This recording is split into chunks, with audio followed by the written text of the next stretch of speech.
Buenas tardes, mi nombre es Facundo Cuadro y el día de hoy quiero compartir con ustedes unas pequeñas reflexiones en torno a la cuestión de la geopolítica de Uruguay. Primero que nada, agradecer a Darío y el equipo de Cuñapirú TV por el espacio, Cuñapirú FM por el espacio y manos a la obra. Esto que voy a comentarles parte de un texto que está subido a internet, también está en mi canal de Telegram Pensamiento de Ruptura, está en la revista Contrapelo y también en el portal geopolítica.ru en la versión en español. Se titula Geopolítica del Uruguay, Realidades y Desafíos. Es un ensayo que escribí en julio del año pasado, pero que tiene total vigencia. Mi idea hoy es que podamos ahondar un poco en las cuestiones geopolíticas que determinan el papel de Uruguay en el reparto internacional de tareas, por decirlo así. ¿Qué es el rol que juega Uruguay en este nuevo orden mundial o en el nuevo orden mundial que se está gestando? Para eso implica o podemos intentar aproximarnos a un análisis desde la geopolítica. La geopolítica es una metodología de conocimiento que lo que implica es analizar cuáles son las relaciones de poder, las dinámicas y las dialécticas que se dan dentro de un determinado territorio. Hablamos sobre todo de geopolítica en el ámbito de los estados, porque los estados siguen siendo hasta hoy en día quienes ostentan el monopolio de la fuerza sobre un territorio, o sea, son quienes, al menos legítimamente, al menos de jure, al menos en la letra, dominan los territorios. El mundo está dividido desde el orden de Westfalia en estados. Está repartido en países y cada país tiene sus límites y los conflictos entre países muchas veces determinan el reposicionamiento de determinados límites, una nueva marca de límites, por decirlo así, sobre todo a partir de la guerra. Y son aquellos países que tienen capacidad militar, sobre todo, los que pueden defender de mejor manera su soberanía mediante la guerra, y lo vemos día a día. La cuestión es que en el tablero del ajedrez mundial, si se quiere, no solamente participan los estados, o sea, cuando uno habla de geopolítica y habla de entes, por decirlo de alguna manera, estaría mal pensarlo como seres orgánicos, pero sí como organizaciones o grupos de personas, de alguna manera, que dominan un territorio. Si bien estamos acostumbrados a pensar en el Estado, habría que agregar, dadas las dinámicas y las relaciones de poder en este momento actual, en este momento del siglo XXI, también, por ejemplo, las corporaciones, que en muchos casos tienen más poder que los estados, o los organismos multilaterales, los organismos supraestatales, o los fondos de inversión, y también los propios pueblos del mundo, que son quienes habitan la patria. Si nosotros pensamos en las patrias, en esta cuestión de esta división territorial, la patria es la síntesis entre el territorio natural, o sea, la base física, la base material, la geografía física del lugar, y el pueblo que la habita, que tiene su propia historia y su propio desarrollo en ese espacio, que se ha apropiado de ese espacio, y tiene sus propias costumbres, y tiene sus propias tradiciones, tiene sus propias dinámicas, tiene su propia idiosincrasia. Cada pueblo del mundo tiene sus propios caracteres que lo identifican, que son naturales también, por más que sean haya un orden social, por decirlo así, se pueda como incluso pensar en esta cuestión liberal del contrato social y bueno, determinados acuerdos que puedan existir en las distintas sociedades, que puedan tener sus diferencias. Es una cuestión natural en cuanto esos pueblos del mundo han enraizado, tienen una base en el espacio que habitan, en el medio natural que habitan.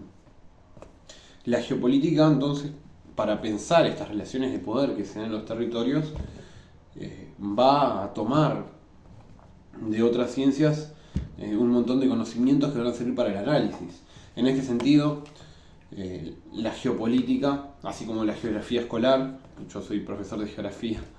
entonces he intentado teorizar cuál es el espacio de la geografía en el conjunto del saber, y es bastante, está a la par de la geopolítica como una rama de la geografía, se puede pensar como un conocimiento de segundo orden. ¿Qué quiere decir esto de un conocimiento de segundo orden? Bueno, la geopolítica nos sirve como un análisis, como una aproximación que está más cerca de una filosofía, de una reflexión subjetiva, situada desde un espacio, desde un background, por decirlo así, desde una base, porque nadie piensa desde la nada. Un análisis que parte de esa realidad personal y de esa realidad comunitaria en el que la persona está inserta, y para hacer ese análisis trae conceptos que son de primer orden, que son propios de las ciencias, de las ciencias, que las ciencias tienen como objetivo crear conceptos, crear leyes, crear teorías. La geopolítica no busca, o por lo menos la geopolítica que nosotros vamos a hacer, o que nosotros vamos a defender, la postura geopolítica que nosotros vamos a defender, no busca generar conocimientos objetivos o crear conceptos nuevos o leyes nuevas o teorías desde la nada, sino que va a utilizar teorías y conceptos que son objetivos, que parten de otras ciencias, como puede ser la sociología o la propia geografía física, a la hora de estudiar la realidad material, los bienes naturales de un territorio, o la economía, o la historia, o la historiografía. Todos estos campos de conocimiento van a darnos pie, a darnos herramientas metodológicas para que nosotros podamos analizar, bueno, qué es lo que está pasando con las relaciones de poder dentro de un territorio. Entonces, cuando nosotros hablamos de geopolítica del Uruguay, vamos a analizar cómo se están dando las relaciones de poder dentro del territorio del Uruguay, que es un país en el contexto mundial relativamente reciente, que sabemos que nace a contramano del ideario artiguista, que en realidad el ideario artiguista planteaba a la banda oriental como una provincia más, de una patria más grande, de una lógica integracionista, pero sabemos que en realidad Uruguay nace después de la Convención Preliminar de Paz como un estado tapón, un estado cuña, que por un lado paraba la guerra entre el imperio brasileño y la Argentina, y por otro lado transformaba la entrada de la Cuenca del Plata a partir del Río de la Plata, y el río, bueno, el estuario del Río de la Plata y también el río Uruguay, convirtiéndolos en ríos binacionales, en espacios binacionales, impidiendo que Argentina pudiera tener la hegemonía de poder sobre ese río. Entonces, cuando hablamos de geopolítica de Uruguay, una vez más, hablamos de cuáles son las relaciones y las luchas de poder que se están dando dentro de nuestro territorio. Y a lo largo del artículo de Geopolítica de Uruguay, y aquí lo haremos propiamente, nosotros vamos a defender la tesis de que el territorio de la República Oriental de Uruguay se encuentra fácticamente, de hecho, bajo una invasión. No es una invasión no es una invasión con unas lógicas de guerra convencionales. Es una invasión surrepticia Y es una invasión que tiene que ver con las nuevas lógicas del capitalismo. Las nuevas lógicas del capitalismo, lo más importante que podríamos destacar para entender la diferenciación en el capitalismo actual, sobre todo post 1989, después de la caída de la Unión Soviética y la total americanización del mundo, la exportación del modelo globalizador norteamericano, anglocapitalista norteamericano, al resto del mundo. Lo más destacable quizás podría ser el hecho de la financiarización de la economía. Uno podría explicar este plano de invasión que se está dando en el Uruguay, que no es una realidad exclusiva del Uruguay, sino que forma parte de lógicas globales y de sistemas de reestructuración, de ideas de reestructuración del propio sistema, por decirlo así, que tienen que ver con transformar un montón de activos o de bienes que no propiamente eran activos financieros, que no tenían un valor financiero, sino que podían tener un valor productivo, un valor como recurso, bueno, transformarlos o incluirlos dentro de estas lógicas capitalistas financieras. ¿A qué nos referimos cuando hablamos de financiarización de la economía, más específicamente? La financiarización de la economía implica que gracias a la liberalización de la economía y la eliminación de barreras internacionales y el constante flujo de capital entre los países, se busque mercantilizar todo y transformar toda la realidad, todo, transformarlo todo básicamente en activos financieros. Es decir, aspectos de la economía que no se consideraban mercancías o bienes financieros intercambiables se puedan transformar en instrumentos financieros negociables. Por ejemplo, se puede financiarizar la vivienda, la deuda, los bienes naturales, incluso futuros ingresos, las monedas, etc. Y que se financiaricen quiere decir que ingresen a las lógicas del mercado, del sistema capitalista, como productos que pueden comprarse, venderse, intercambiarse y utilizarse como fuentes de ganancia. Esto implica una expansión de las lógicas de mercado financieras a esferas que antes no estaban sujetas a estas dinámicas.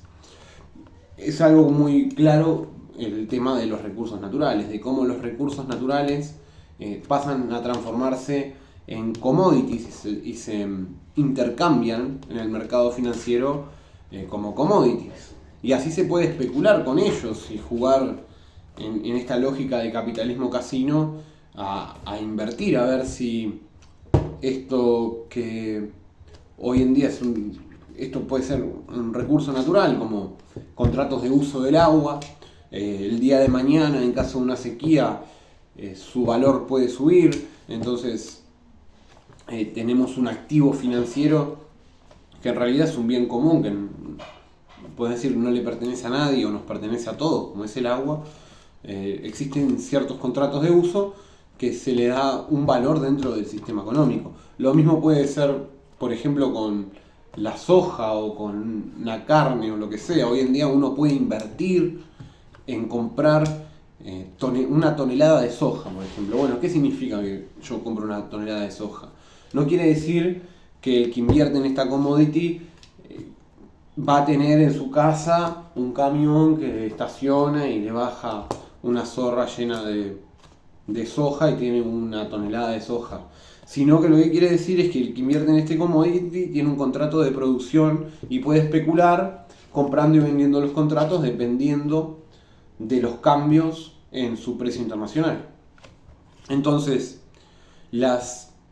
empresas y sobre todo aquellas empresas, corporaciones relacionadas a los servicios financieros, como pueden ser los fondos de inversión, los bancos, los fondos de seguro, los fideicomisos, etcétera, de alguna manera van ocupando cada vez más lugar y haciéndose con cada vez más bienes del territorio, tanto de nuestro país como de otras colonias, porque básicamente vuelve a funcionar la lógica imperialista clásica de metrópoli y colonia, donde las colonias ven expropiados sus bienes comunes, sus bienes naturales, sus recursos, su tierra, su agua, su suelo, etcétera, su base material, la ven expropiado frente a estas lógicas de financiarización. Y esto es lo que ha ido avanzando, sobre todo desde 1990 para acá en Uruguay. ¿Por qué vamos a decir que hay una invasión? Bueno, porque cuando uno analiza, por ejemplo, cuestiones que tienen que ver con la tenencia de la tierra, uno llega a la conclusión a partir de los propios datos que nos brinda el Estado, de que, por ejemplo, un 40% de la tierra en nuestro país le pertenecen a sociedades anónimas. Es decir, no sabemos quién está realmente detrás de esa cuestión de la tenencia de la tierra. Sabemos que está, por ejemplo, en un gran porcentaje Forestal Oriental, que le pertenece a UPM, pero no sabemos exactamente de dónde viene ese capital, porque muchas de estas empresas funcionan como mamuscas, como estas muñecas rusas, que dentro hay otra empresa, y dentro hay otra empresa, y dentro hay otra empresa, y termina estando un fondo de inversión que, si nosotros vamos más allá, probablemente le pertenezca a una de estas familias más poderosas, que terminan conformando una clase social. O podríamos identificarlas con una determinada clase social. Si nosotros hacemos, a la hora de analizar la geopolítica, un análisis de cuáles son las dialécticas que se van dando dentro de los territorios, o sea, cuáles son las luchas de poder que se dan en los territorios a nivel global y a nivel nacional. Lo hemos espejado en una pequeña escala, pero lo vemos también. Esto es un análisis que hace Marcelo Gullo, que es un profesor argentino, plantea que en el contexto geopolítico, en el tablero del ajedrez mundial, se puede dividir en tres planos. Un plano de lucha de clases, un plano de lucha de estados y un plano de lucha de imperios. En el plano de lucha de clases no se piensa, o sería anacrónico pensar la lucha de clases en el mismo sentido en el que lo planteó Marx en algún momento, porque ya no es en realidad el burgués como dueño de un medio, de un modo de producción, dueño de una fábrica, el ejemplo más claro, quien realmente ostenta el capital. Las corporaciones, en realidad sabemos que en esta cuestión de las mamuscas, después cuando rascás y ves que está financiarizada las lógicas de la misma empresa, es decir, que esa empresa funciona como un activo financiero, que es básicamente su cotización en la bolsa de valores, que se puede especular con ella y se puede invertir, y que de hecho, si no todas las empresas, pero las mayorías de las grandes empresas pertenecen a un fondo de inversión, no se puede directamente enlazar a un burgués. Lo que sí se puede hacer es terminar esta mamusca encontrando de que los fondos de inversión y los grandes bancos y quienes ostentan la mayor masa de capital y la capacidad de, por ejemplo, hacer guerras económicas y de mover grandes sumas de capital, fundiendo unas empresas o menos, o de forma más como subrepticia o deliberada o camuflada, terminar monopolizando un determinado sector de la economía, comprando la competencia, uno llega a la conclusión de que, bueno, de que realmente podría decirse que hay una clase, o por lo menos un grupo de gente, un grupo de familias. Habría que, se puede como discutir cómo plantear esto sin entrar en la lucha de clases, porque tampoco es una lucha que se dé dentro de los límites de un Estado. Esta clase social que ostenta la gran capacidad de capital es en realidad una oligarquía financiera cosmopolita e internacional, que si bien tiene su base de operaciones en los países anglosajones, en Estados Unidos, en Inglaterra, probablemente también en otros países de Europa, en Israel, en Japón, etc. Si bien, como podemos situarlos ahí, no tienen una patria, o sea, son apátridas, no tienen un pueblo y en sí están en contra de los pueblos del mundo. Su cosmovisión implica la destrucción de los pueblos del mundo en cuanto son globalizadores y en cuanto son globalistas y quieren un solo gobierno mundial y una lógica de una humanidad que comparta los parámetros sociales y culturales, entre ellos con un tejido social roto. Este primer plano de lucha que se da en Uruguay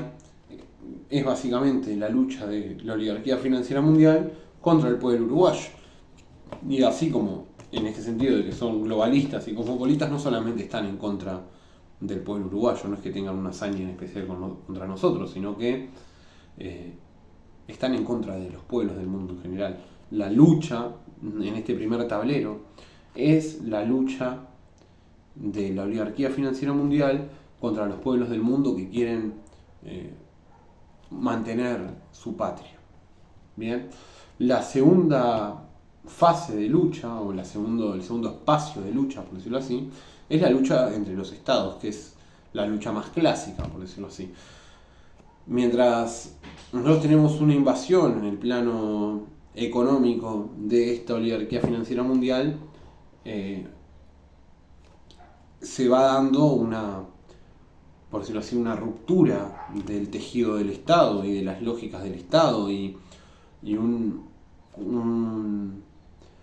decrecimiento cada vez mayor del papel del Estado, tanto en la economía, cuando se plantean lógicas de liberalización, y también en su capacidad de incidir y de hacer valer las leyes y su soberanía, ¿no? Una pérdida de soberanía de los estados. Si bien esto no se da en una lucha contra otros estados, sí se utilizan mecanismos que tienen que ver con relaciones con otros estados. Por ejemplo, algo muy claro, cuando se genera un contrato de inversión, se hace teniendo en cuenta tratados bilaterales de inversión que tienen un rango de ley suprema entre el Estado uruguayo y el país del que sea esa empresa, o en algunos casos en el que esa empresa tenga su centro de operaciones. Por ejemplo, con Catoenatí, que es la empresa que hoy está dominando el puerto de Montevideo, que es el puerto más importante que tiene nuestro país, el contrato con la empresa Catoenatí se hace en la base de las negociaciones bilaterales entre Uruguay y Bélgica. Por más que después, cuando uno analice cuáles son los capitales que están detrás de Catoenatí, llegue a esta cuestión de las mamuscas y de capitales difusos que terminan en un determinado grupo social, apátrida, etc. O por ejemplo, el caso de Aratirí, que nos demanda por el no cumplimiento del precontrato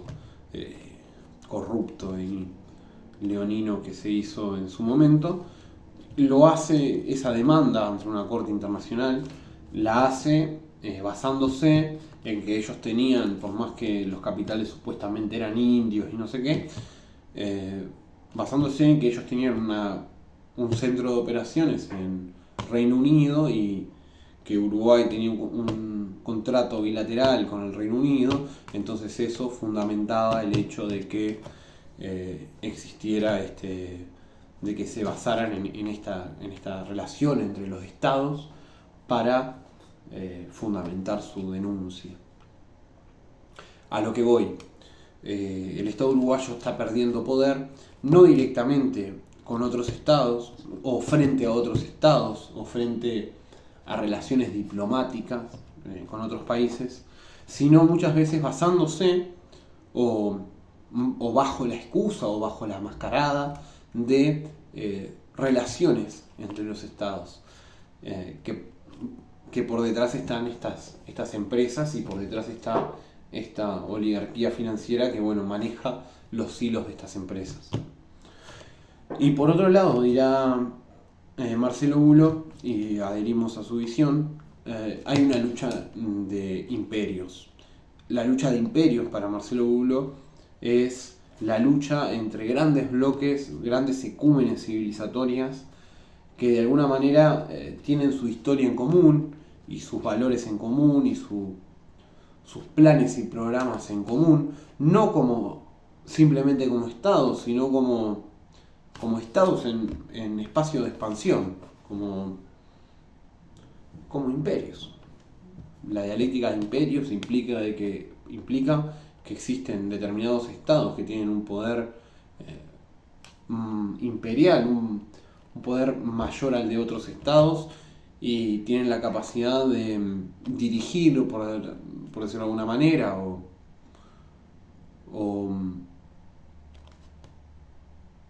sí, no sé si dirigir, pero sí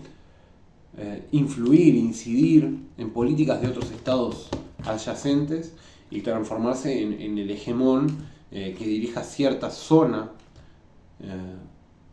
que tiene unas raíces en común. Esto es lo que se puede ver, por ejemplo, en la disputa entre el mundo musulmán y el judaísmo, o entre el mundo ruso, la idea de la Gran Rusia y Europa, o del imperio chino y el imperio estadounidense. Uruguay entra en esta dinámica de lucha de imperios sin ser un imperio, sin formar parte de un imperio, siendo lo que se llama desde hace muchos años el patio trasero de Estados Unidos, pero con, por decirlo de alguna manera, no solo, sino que todos los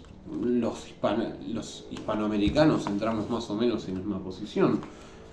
No hay, desde la disolución del Imperio Español y la balcanización de los Estados de América, del que nosotros fuimos un ejemplo patente, un espacio común, ni una lógica común, ni un proyecto civilizatorio común entre quienes hablamos español y nuestra religión deriva del cristianismo, sobre todo del catolicismo, y somos mestizos. Sería un gran trabajo, es algo que yo planteo como el gran desafío de nuestro país, el poder lograr ser el nexo entre Argentina y Brasil, que son los dos grandes polos que puede tener un imperio centrado en Hispanoamérica, que sería lo necesario para entrar en estas lógicas del mundo multipolar que parece ser el nuevo orden mundial, el nuevo orden mundial. Parece ser que las lógicas de poder van dejando de pertenecer a los estados y solo aquellos estados que son capaces de presentarse como imperios y de, por ejemplo, tener su propia bomba atómica, para no ir más lejos, pueden realmente tener hegemonía y tener soberanía sobre su territorio. Entonces no parece que nosotros hoy en día tengamos esa posibilidad. Podemos ponerlo como una meta para llegar a conformarnos como algo más grande que simplemente un Estado, porque siendo chiquitos como somos no vamos a poder hacerle frente a esta invasión. Entonces, para ir cerrando estas ideas que quizás han quedado como un poco nebulosas, pero para aclarar, la geopolítica se encarga del análisis de los territorios, sobre todo de las relaciones de poder que se dan dentro de los territorios. Si nosotros analizamos la geopolítica de Uruguay, vamos a llegar a la lógica de que el territorio está bajo una invasión. Una invasión que implica que el Estado pierda soberanía frente a otros poderes que no son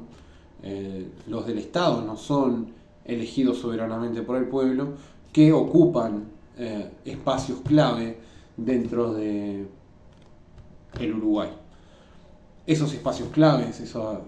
es sobre todo en la base material la tierra, la tenencia de la tierra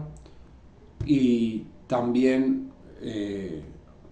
nuestros recursos naturales, sobre todo el más valioso que es el agua. Si uno se pone a pensar en los proyectos que se están llevando a cabo o los que se planean llevar a cabo, todos tienen como recurso indispensable y usufructan de él libremente el agua. Piensen en UPM1, piensen en UPM2, piensen en lo que consume la forestación previo a la utilización, a la industrialización y a la fabricación de la celulosa, lo que implica el crecimiento de los árboles, de los eucaliptus. Piensen también en proyectos como el de Google, que lo que busca acá es tener agua para refrigerar estas máquinas que pretenden instalar acá, o los nuevos planes, los nuevos contratos en torno al hidrógeno verde, que implican la toma de agua subterránea o de aguas fluviales, es decir, de agua de río, en millones y millones y millones de litros, para generar metanol, para generar combustibles. Entonces, esta invasión se da básicamente apropiándose de los recursos naturales. Y también, esto es como en el plano material, y también hay una invasión que se da en el plano cultural, en el plano espiritual, que implica, por ejemplo, la adopción como políticas de Estado de políticas que tienen como finalidad la destrucción del entramado social y de la destrucción de la familia, como puede ser la ideología de género, o el decrecimiento de la población uruguaya, como puede haber sido el problema de los pinchazos o el aborto. Y también, por ejemplo, habría que entrar acá con el problema de la transformación educativa, que se puede, también escribí sobre esto en una serie de artículos que se llama Autopsia de la Escuela Republicana, Autopsia a la Escuela Republicana, pero que básicamente están implicando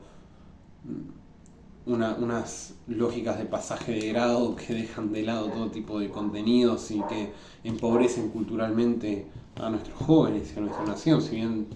lo último depende de los profesores, pero la lógica que viene desde arriba, que es una cuestión geopolítica, porque todo lo que viene desde arriba viene desde afuera. En el caso de la transformación educativa, viene implementada a partir del Banco Interamericano de Desarrollo, que es el que pone la plata y pone las condiciones. Lo mismo pasa con las empresas de celulosa, que son las que ponen la plata entre comillas, y ponen las inversiones, porque no ponen la plata, la terminamos poniendo nosotros, en realidad adquiriendo deuda. Es que la deuda, en esta cuestión de la financiarización de la economía, el transformar a la deuda en algo impagable y condicionar al Estado y al pueblo en general, porque todos estamos dentro de estas lógicas, perteneciendo al Estado, todos estamos dentro de estas lógicas, es el gran arma que tiene la oligarquía financiera mundial, que es la que está destruyendo el pueblo, la patria. la que está invadiendo la patria, destruyéndola, usurpando los bienes comunes y destruyendo el entramado social. Entonces, si bien no parece que van a existir muy buenos augurios en torno a esto, uno puede pensar en qué se podría hacer en el corto plazo, en el mediano plazo y en el largo plazo. En el corto plazo quedará luchar por nuestros derechos, por nuestra soberanía personal, por aquellas iniciativas populares, iniciativas ciudadanas que impliquen la defensa de la soberanía, como puede ser la reforma del movimiento Uruguay Soberano, y aquellos que entiendan que existen fuerzas políticas que realmente busquen la defensa de la soberanía apoyándolas. Al corto plazo lo que tenemos para hacer es la militancia del boca a boca también, el explicarle a la gente esto, el explicarle nos están robando, nos están invadiendo, nos están matando. Al mediano plazo tenemos que generar un proyecto de país que sea soberano, autónomo, un proyecto de país que no venga digitado desde afuera, que no venga estipulado por organismos internacionales, por empresas, por corporaciones, por fondos de inversión, por organismos supranacionales, por otros estados, sino que impliquen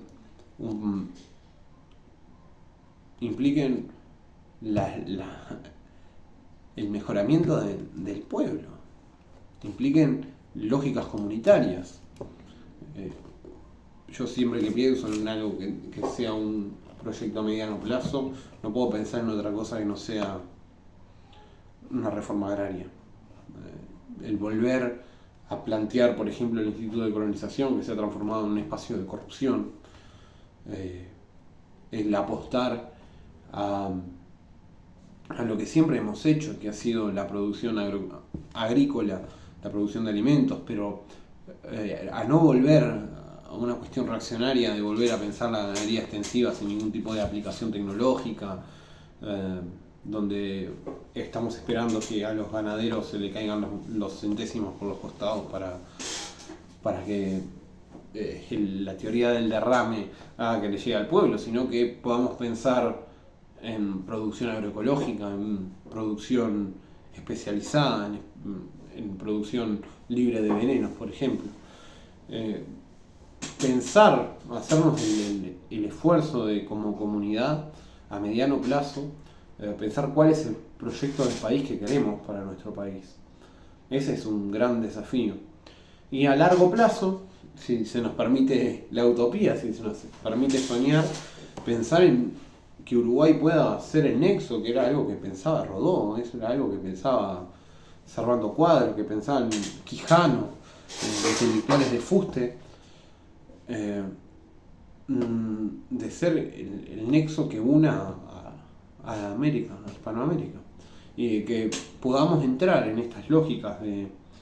imperiales, que yo entiendo que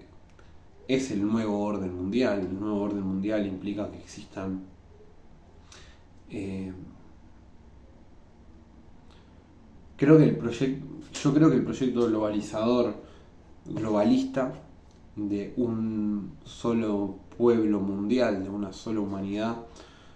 no se va a dar, por lo menos en el mediano plazo, si se quiere. Lo que sí veo que se están conformando son grandes espacios, un gran espacio musulmán, un gran espacio en la India, un gran espacio en Eurasia, con Rusia en la cabeza, un gran espacio en China, un gran espacio en Europa y otro en Estados Unidos y otro en África.